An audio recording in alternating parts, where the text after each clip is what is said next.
Hey, everybody, this is Dr. John back with the latest episode of the Evolved Caveman. And I am thrilled to have with me today Ethan Kross. And I got to tell you, I start a lot of books. There are a few that I finish. And Ethan has authored one of the few books that I've recently read cover to cover, which is partly why I'm so excited to have him on the show. And the book is Chatter: The Voice in Our Heads, Why It Matters, and How to Harness It. And he is one of the world's leading experts on managing the conscious mind. He is an award-winning professor in the University of Michigan's top-ranked psychology department and its Ross School of Business. He is the director of the Emotion and Self-Control Laboratory. Ethan has participated in policy discussion at the White House and has been interviewed on CBS Evening News, Good Morning America, and Anderson Cooper, among others. His research has been featured in the New York Times, Wall Street Journal, the New England Journal of Medicine, and Science. Welcome, Ethan. Thanks for having me. I'm delighted. I'm delighted you like Chatter. You know, you work so hard on a book for so long, and the hope is always that people do derive some meaning from it. So it's wonderful to hear that it had that effect, and I've been looking forward to this conversation as well.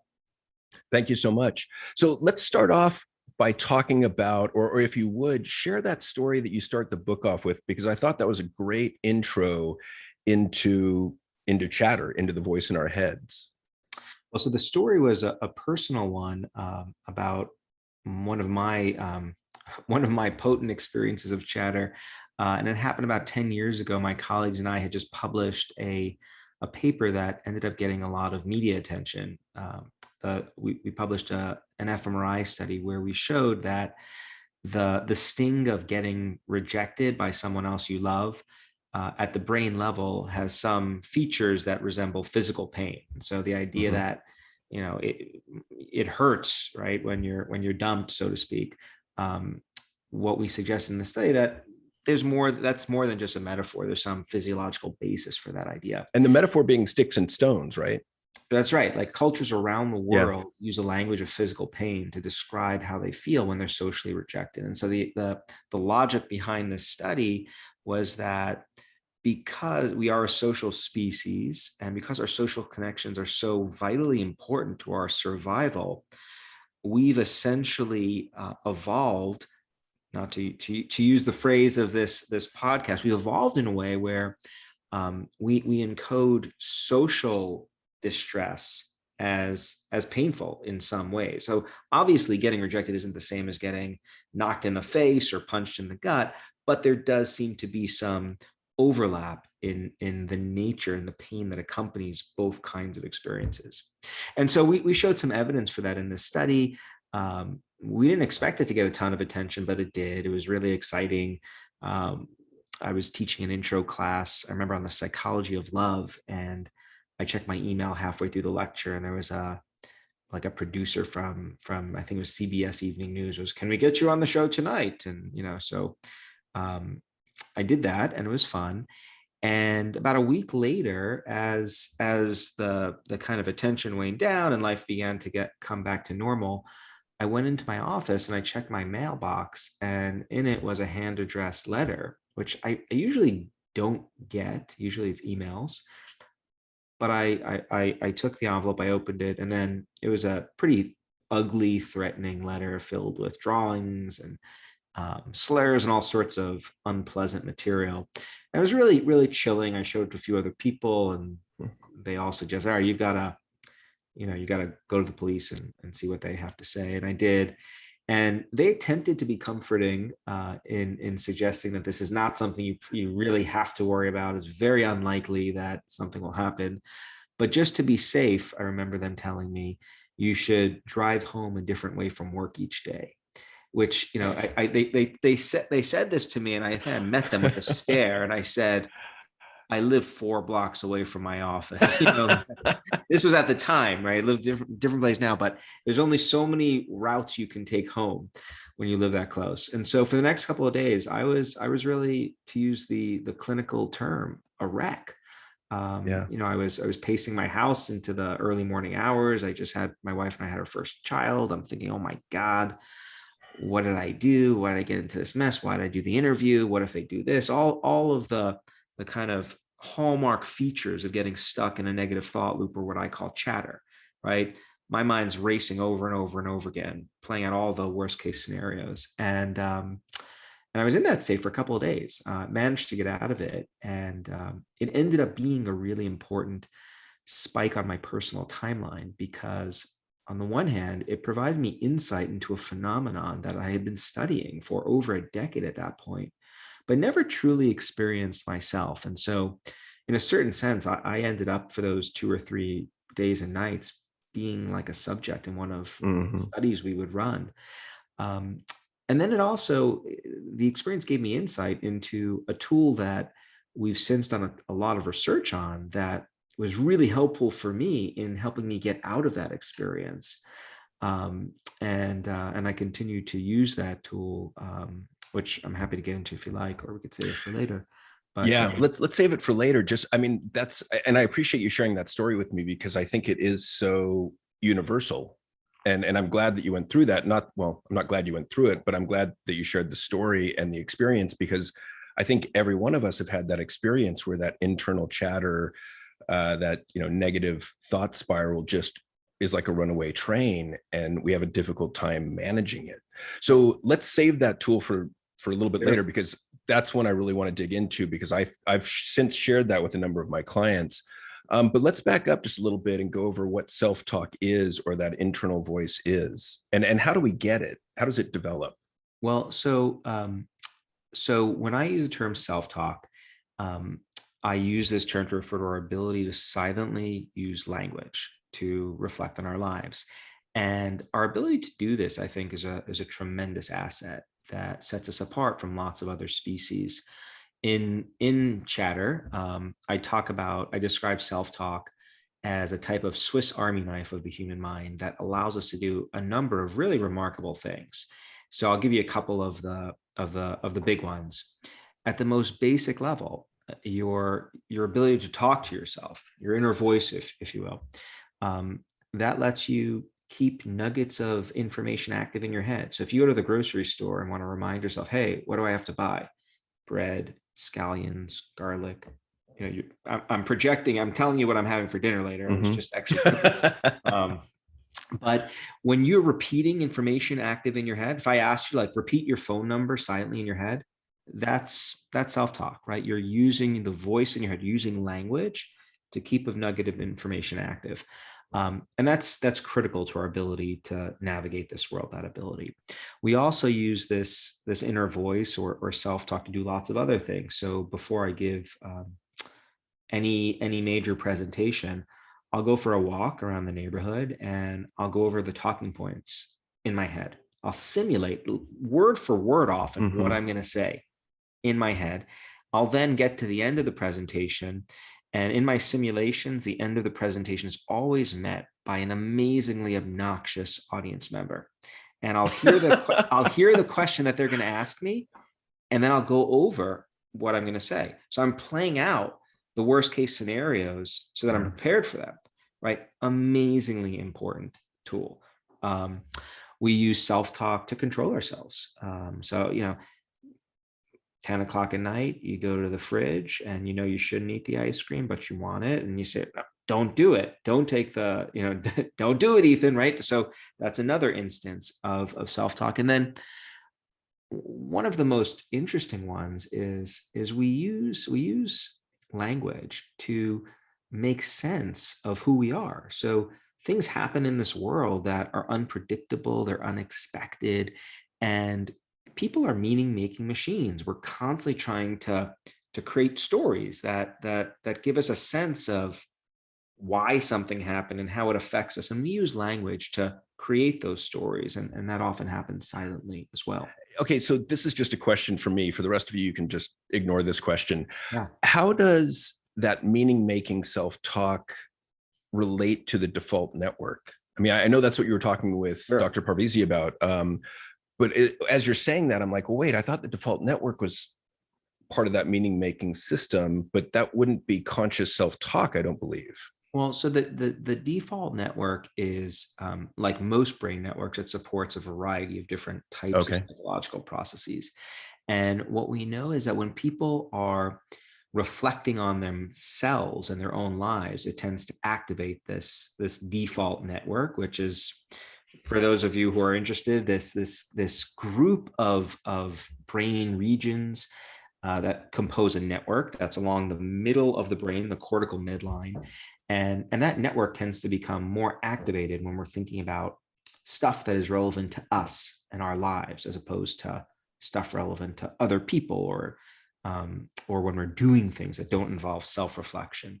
So that's how the default network plays into this. It's not synonymous with self-talk, but it certainly plays a role in that process. Oh, thank you. That was just, out of professional curiosity. So what are some of the differences between people's internal voices? Because you mentioned self-talk as being sort of verbal, internal use of words. I've also talked to people who think a lot more in terms of pictures rather than words. Yeah, so you summed up the two main modalities of of our inner lives right there. So we can think in terms of words or in terms of pictures. And Chatter, the book, mainly deals with the province of words and language, and the way it manifests. But when we're experiencing chatter, which often takes a verbal form, it's not exclusively verbal. Sometimes there are images that accompany it. On the other end of the spectrum, there are cases in which people are getting really revved up about stuff, but based solely on imagery. And a lot of the tools that I talk about in chatter that are useful for helping people manage their nasty inner voice, if you will, are likewise effective for helping people grapple with painful imagery and disturbing imagery. But the book is really about the verbal side of our mental lives. Okay. And I think that's when I talk with clients, the vast majority of them are struggling with the internal self-talk, less so the pictures. And one of the tools which I loved in your book was this idea of immersed self-talk versus distanced self-talk. So let's get into a little bit about how we manage that inner critic or that damning self-talk. So can you share a bit with us about that? Sure. And this is one of my favorite tools. We've done a lot of work on it in our lab, a lot of experiments. I use this tool in my own life quite a bit, so I can personally vouch for it. Me too. And it's funny, I think a lot of people do without knowing it, which is also what I find so interesting about it. So what is immersed versus distant self-talk? So most of the time when we talk to ourselves, when we're thinking about our lives, we're thinking about ourselves in the first person. I, me, my. What am I feeling? Oh my God, what am I going to do? What we've learned is that people can also shift how they relate to themselves when they're talking to themselves, and they can do it by using their own name and the second person you to refer to yourself. So, all right, Ethan, how are you going to manage the situation? It's a very, very simple, very subtle shift. You're going from I to Ethan, right? But what we see happening is that shifts our perspective, and it allows us to start giving ourselves advice like we would give advice to another friend. One of the things we've learned over the years through lots of research is that we are much, much better at giving advice to other people than we are taking our own advice.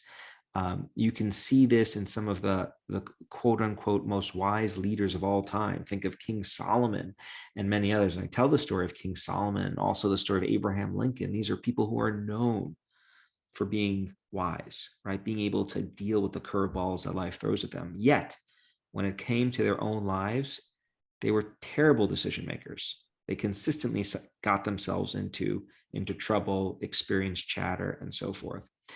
And so what we've learned is that language provides us with a really efficient way of getting us to relate to ourselves like we were relating to another person. And that makes it much, much easier for us to see the bigger picture and give ourselves sound advice that often nips chatter in the bud once it starts activating. Okay, so, and thank you for that explanation. I think it's wonderful. I'm an emotion geek. I think emotions kind of interact with every thought we have, every word we speak, whether or not we're aware of it. And we know that the negative emotions, the uncomfortable emotions, tend to narrow our focus and limit how well we can think, or how much we can think outside of the box. Whereas the positive emotions allow us to think more creatively and innovatively.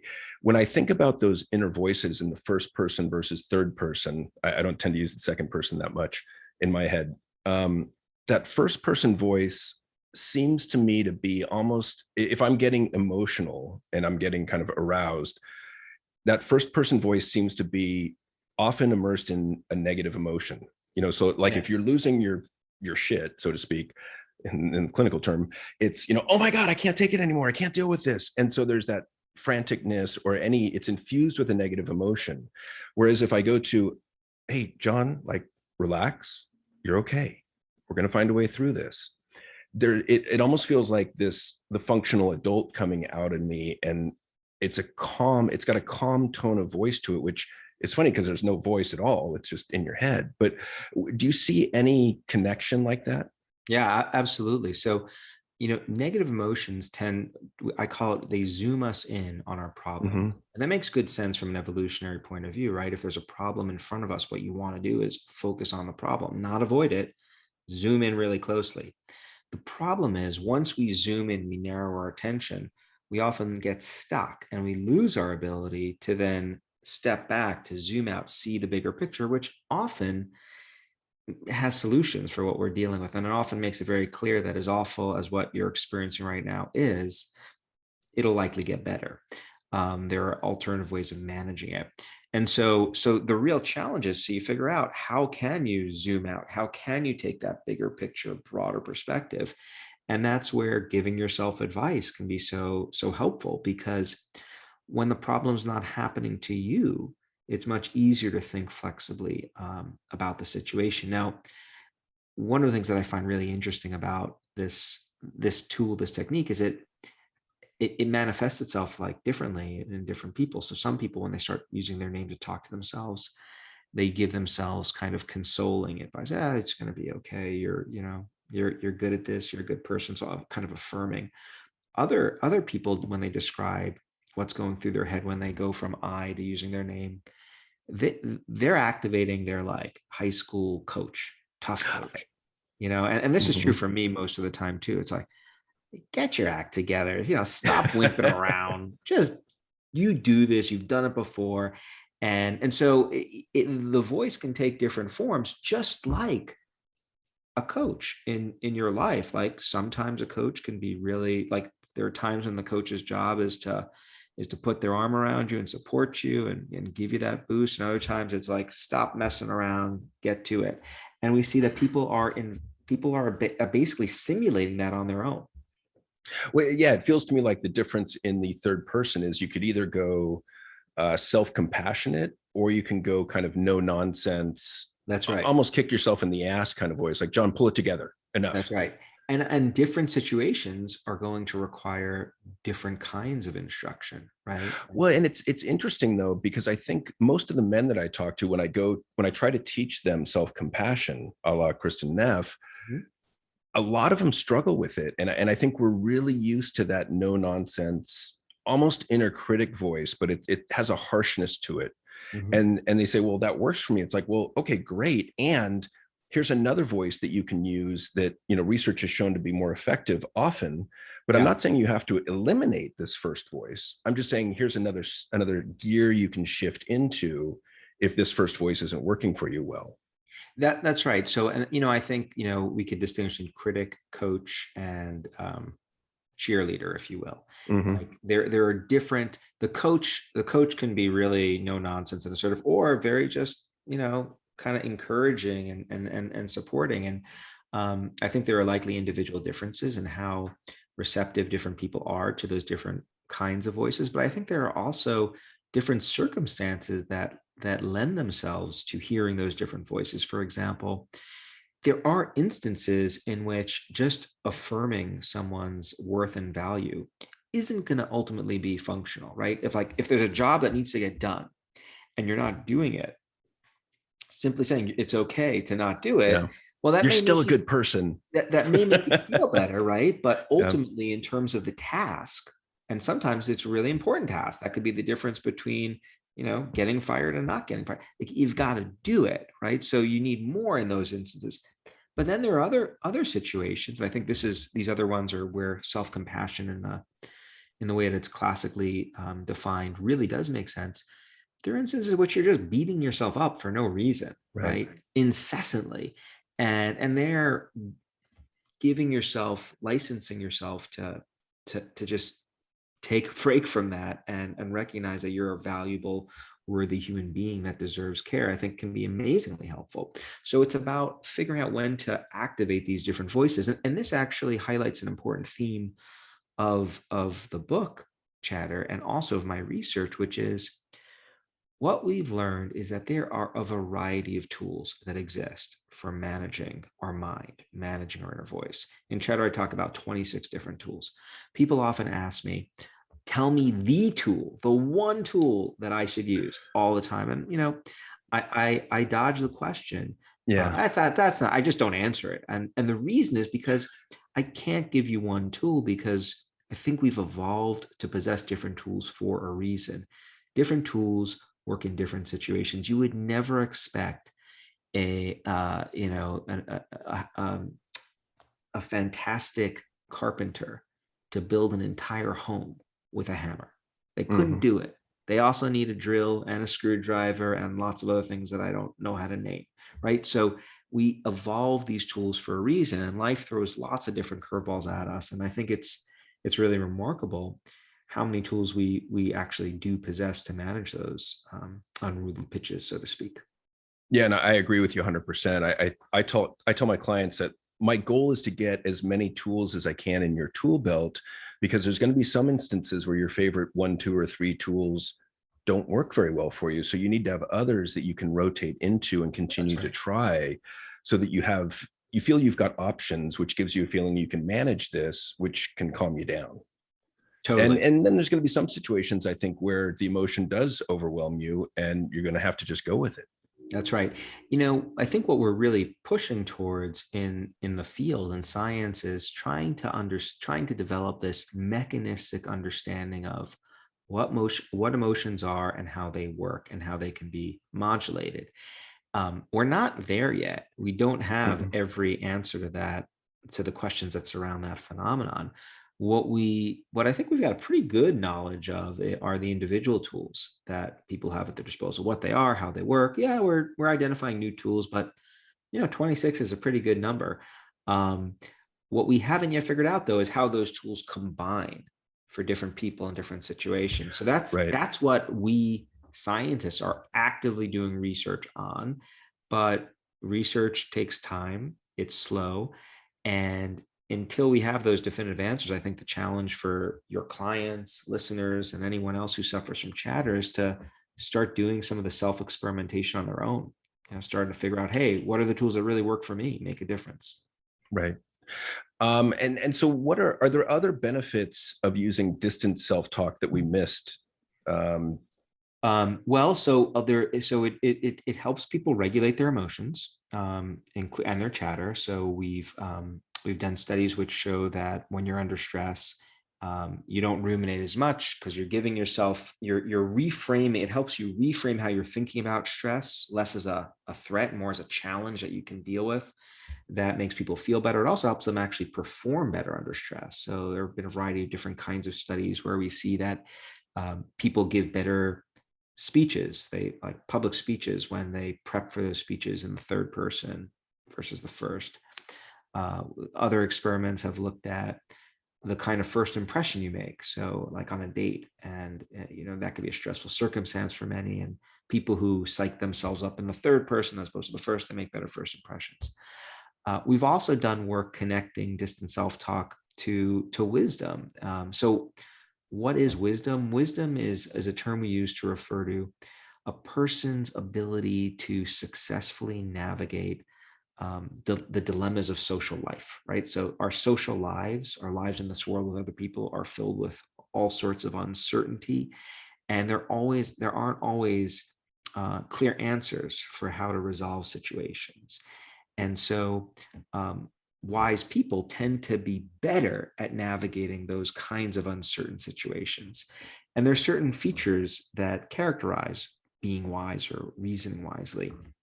One of them is what we call having intellectual humility, recognizing that there are limits to your own understanding. Hey, guess what? You may know a lot, but you don't know everything.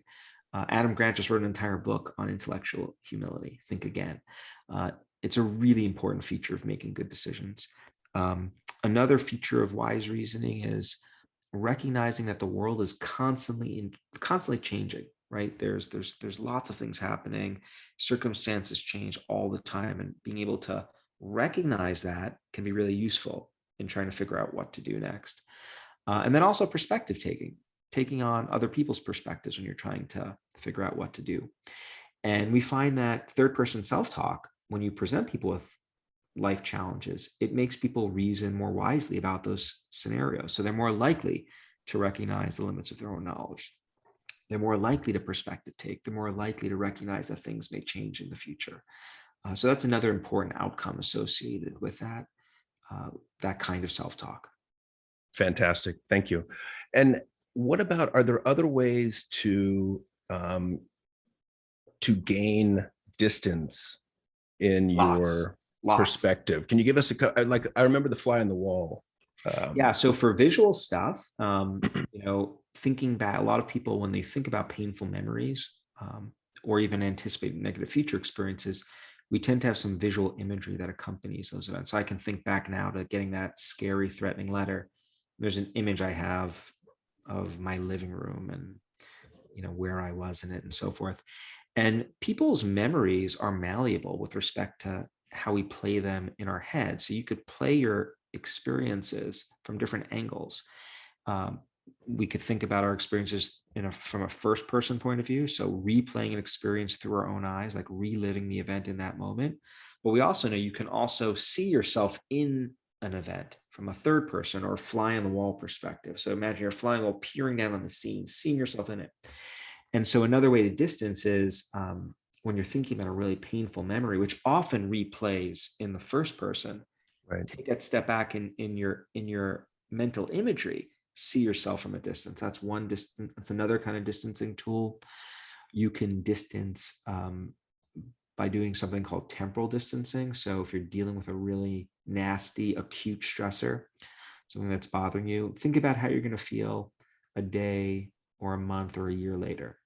What engaging in that mental simulation does, it gives us some, it's changing distance through time, right? So rather than thinking about how I feel now, how am I going to feel in the future?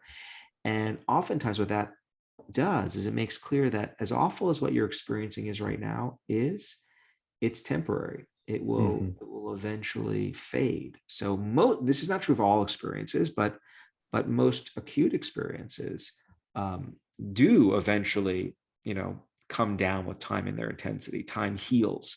And so engaging in that kind of temporal distancing or mental time travel can really bring that idea to the forefront of your mind, which can be alleviating. And I do this all the time. Like I've got a big stressful talk coming up or deadline. I think, all right, well, this stinks, but how are you going to feel next weekend when it's over?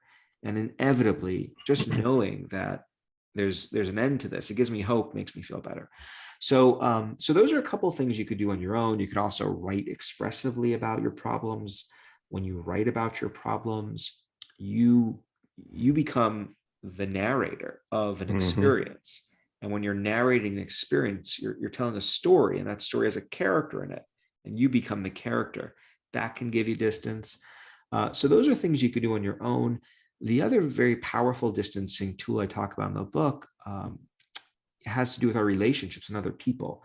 Other people can often be a really powerful tool for distancing us. And I'd love to hear what you have to say about this, because I imagine you do this a lot for your clients, in the sense that people come to us with issues that they're grappling with, and they're zoomed in, they're immersed.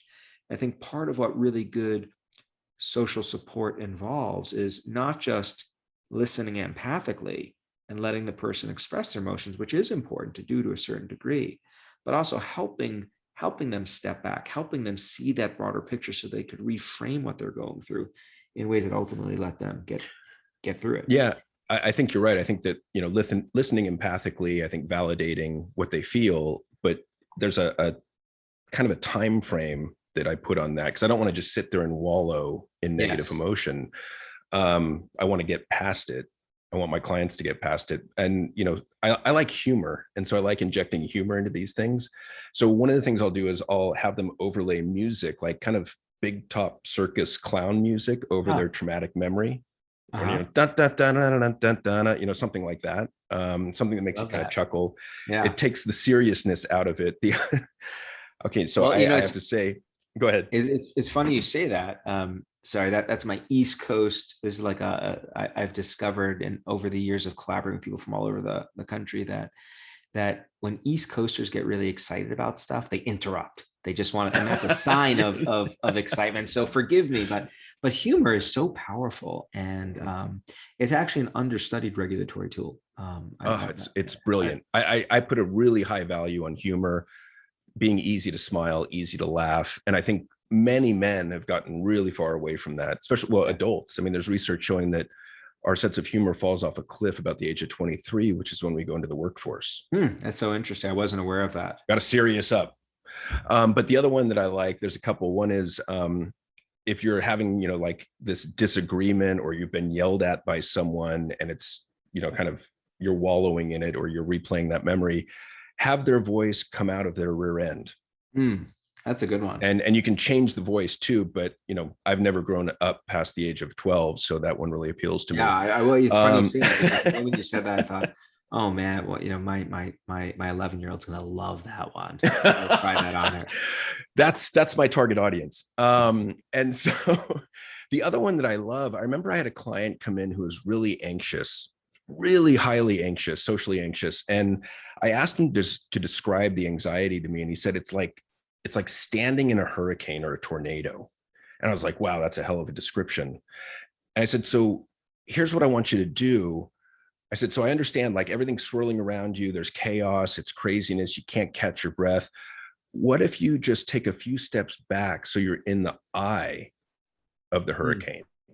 So now things are still swirling around you. It's still kind of crazy, but there's calm in the eye, and you can catch your breath, and you can kind of begin to think. And once we got there, I said, so now I want you to imagine that you're the weatherman reporting on the hurricane.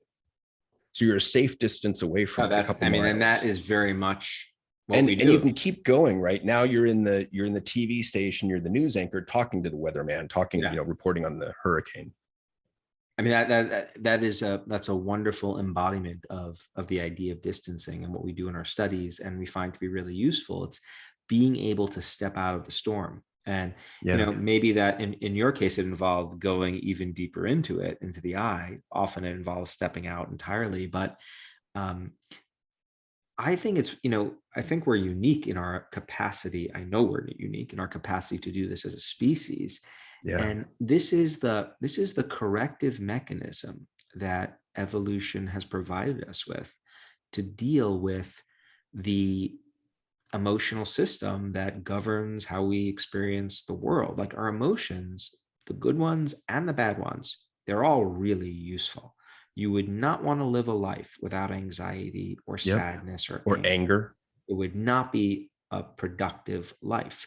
So I often, I spend some time talking about this in the book, that I give an example to drive this home of there are children that are born each year incapable of experiencing physical pain. And what happened through a genetic polymorphism, and what happens to them is they actually end up dying young, because pain is, they die young because they get their hands stuck in the fire, but don't have a cue that says, hey, pull it away. Pain is that cue. With anxiety, right? Like a little blip of anxiety, that's a cue that tells me, hey, I got to start preparing something, or I got to do something. My attention is needed here. Anger tells me that, hey, there's a potential threat in front of me. I fight or flight, right? So these negative emotions, they do a lot of good for us, but they're coarse in the way they operate. They flood us with these chemicals that motivate certain kinds of behaviors, but they're often not fine-tuned. And this ability to step outside ourselves, get perspective through these different mechanisms, I think of that as a way of fine-tuning our emotional responses. And that of course goes beyond just chatter to our emotions, period. But it's vital. And And I think the better we are at using those tools, the better the lives we live will be. It strikes me that there's a relationship to time in our inner self-talk, in the sense of, like, I'll often explain to clients, you're familiar with past, present, future, and Philip Zimbardo at Stanford added positive and negative to that. So you got positive past, positive present, positive future, negative past, negative present, negative future. And like a lot of depressed clients will spend a lot of time in that negative past, where their inner self-talk is taking them there over and over and over. And then I had an entrepreneur, a very successful entrepreneur, who spent, he said, 90% of his time in a positive future, Mhm. which was very rewarding for him, was a pleasant place for him to be. And immediately, as soon as he said it, I was like, that's great. And what does your wife think about that? Because I knew damn well that she would be annoyed, because he's always going to, even when they're together, he's going to be off Somewhere somewhere else else. Yeah, he's mentally. not being And so I flexible. think a big part of this is the metacognitive abilities, or that ability to pull back and think about thinking, or be aware of your Yes. thinking, to say, what is it I want to be doing, or where's my mind trying to take me, and do I want to be there? Yeah, I think you've got it right. So we often hear that we should be striving to be in the moment, be in the now as much as possible, or even all the time, according to some. And I think this is I'm not not, sure we can do it all the time unless you're a Buddhist monk. well, or even a Buddhist monk. I think it's, the brain wasn't designed, or Yeah. did not evolve to be always in the moment. And I think we've taken a message. Being in the moment can be very useful in certain contexts, but our ability to travel in time in our head it's an asset. Our ability to travel into the past, learn from our mistakes, experience nostalgia. These are wonderful experiences. Likewise, planning and simulating for the future. This is how spaceships are created, right? Like being able to imagine future possibilities and so forth. And so I think the challenge that we all face is not to figure out how can we be more in the moment or be in the moment all the time. The challenge we face is how to become better mental time travelers. How can we figure out how to travel in time fluidly, go to the past, sometimes even the negative past if we need to learn something, but go there without getting stuck. We Mhm. often get stuck, and that's the big problem we face, right? We're stuck and we can't get that mental time travel machine back on track. And that's what I think a lot of the tools that I talk about help us do, is travel in time more effectively in our heads, allowing us to use this tool that we have, which is our brain, more effectively.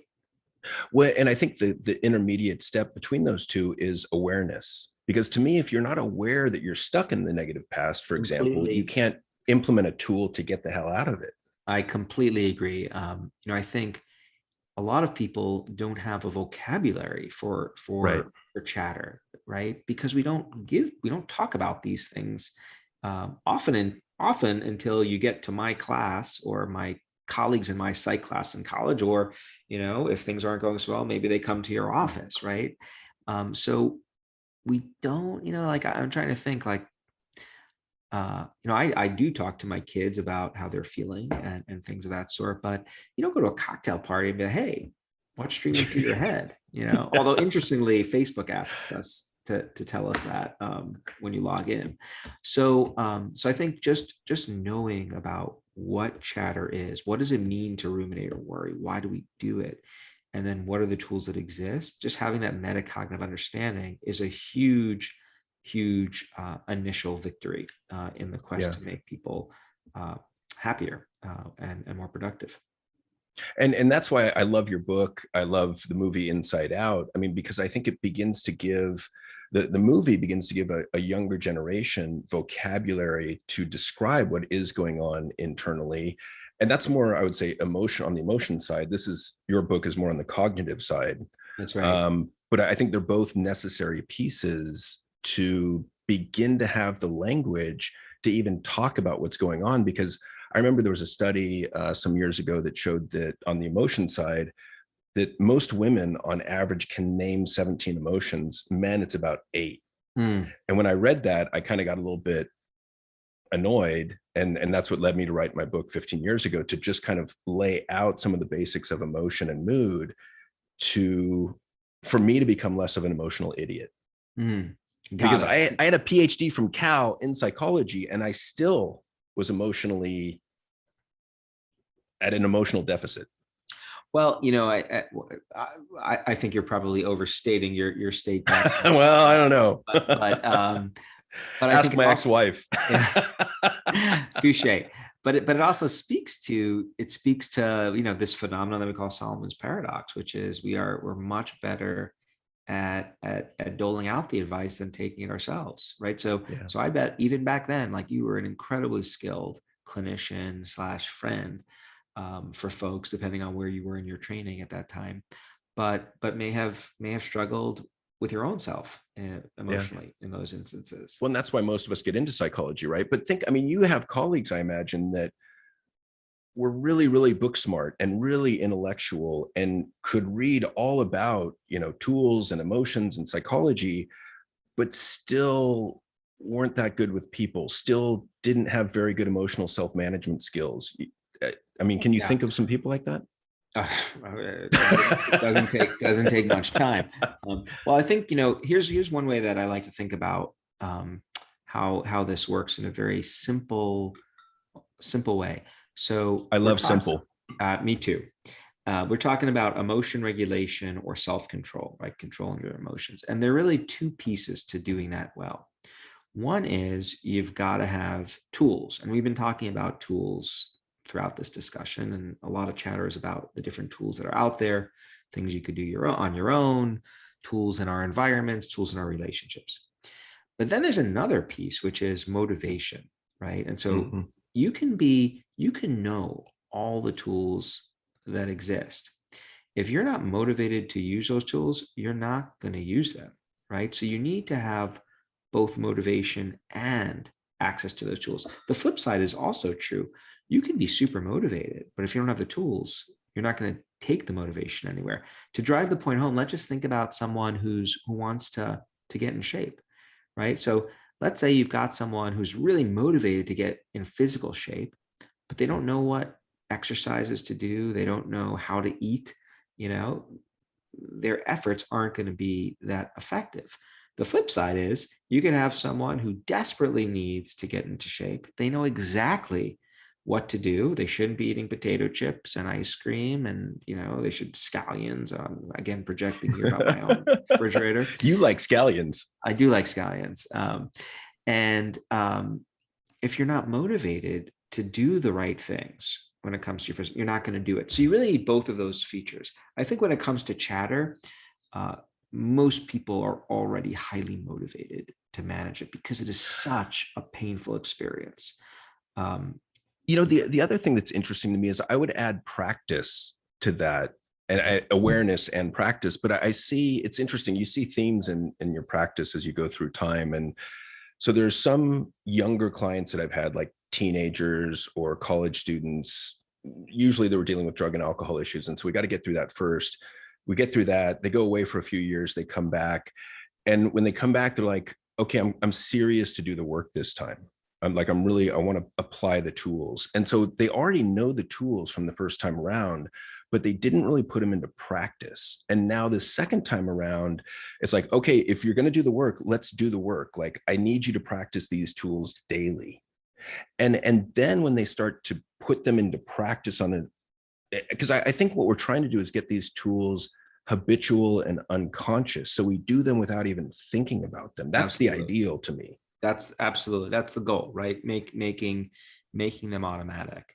So when I experience chatter, I default instantly to distant self-talk, mental time travel. Those are my go-to 2 steps, right? All right, Ethan, here's what you're going to do, and think about how you're going to feel a month from now.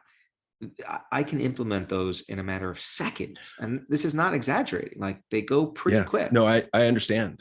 And so on that mental time travel, if I can kick in 2 things, one of the questions I have my clients ask themselves is, will this matter in 5 years? And you can change it. You could say 10 years or the history of the universe or whatever. Yeah. But the other one I heard, so there was a motivational speaker that was saying, when you talk about this situation right now that's causing you so much trauma, when you talk about it 5 years from now, you're going to talk about it and describe the whole thing in 2 sentences with very little emotion. Yes, yes. It's And like, that's, oh, I yeah. mean, these are Mhm. tiny shifts in how With we, big results. exactly, which change the way we are mentally representing these really painful situations. And you just augment how we're thinking about things. A fancy term for that is a mental representation. I hate using that term. Sorry, Yeah, it's occupational hazard, but it's those the tiny, nomenclature. yeah, those tiny shifts can make a difference. Yeah. And um, I mean, the temporal distancing stuff. Are you going to care about this in 5 years? That's not something that I think is immediately intuitive to people Mhm. to do that exercise when they are really struggling in the heat of the moment. I know about it because I've read the research, I've done some of this, so it's at the tip of my tongue. I can do it, but before I was aware of it. I mean, why should I start thinking that way? And so So that's let what I me think educating can make a difference. sorry, I'm getting excited. Let me You're let me getting New ask you a York like, question. yeah. Yeah, was it when you think back, I don't know, 20 or 30 years when you were first exposed to some of these tools? Like the other question I'll have people ask themselves is this a matter of life and death? Because I think some of those negative emotions, I know negative emotions isn't, the proper terminology because they're all valuable, but when you're getting overwhelmed by a negative emotion, if you ask yourself, is this truly a matter of life or death? And the answer is going to be no the vast majority of the time. Then you can start to That's right. relax yourself, your physiology. But when you first got exposed to some of these tools, did you immediately put them into practice repetitively, or did it take a few iterations, a few times for you to get exposed to them before you thought, well, maybe I need to use this more? Well, I've only used when I've used these tools is when I've had occasion to use them. And I think earlier on in life, when I was first exposed to these ideas, when I was in college and graduate school, I had fewer needs to use these tools. I've never been hugely chatter prone, but I was definitely I've experienced more chatter as I've gotten older, kids, family, that kind of Mhm. stuff. There have been more opportunities, more chatter triggers, work, high stakes kind of stuff. Early on, I was pretty carefree, and so I don't. And this is I think an important point. So that let's say you're just feeling pretty good and you start talking to yourself in the third person or doing mental time travel, you wouldn't expect that to necessarily make you feel better in those instances because there's nothing negative that you're trying to get distance from. So when these tools are useful is when you have occasion to use them. To go back to the analogy of a builder, like you use a hammer when you have a nail to pound. You don't just use a hammer all the time. So and some tools are harder to use than others. I think, the reason I use distance self-talk and mental time travel, those are 2 out of 26 from the book. Those are probably the 2 of the easiest things to do right away in the moment.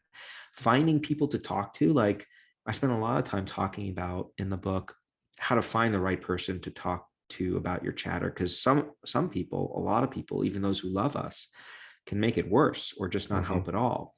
But I've got a really good group of I call them chatter advisors, people I can turn to whenever I need them for support, and they'll always take my call. Right, I don't have to set up an appointment to talk to them, but not that there's anything wrong with that. But um, but that takes more effort. It's harder to do it. Meditation. I learned how to meditate when I was 5 years old. Right. Wow. I've used meditation at times throughout my life. I use Mhm. it very infrequently though. There's lots of startup costs, right? I've got to find 15 minutes to do it. And I know there are quicker ones, but they're And then more often the effortful. chatter increases when you start meditation. That's right. That's right. And that's a practice that you really have to go at. Yeah. So, meditation is interesting.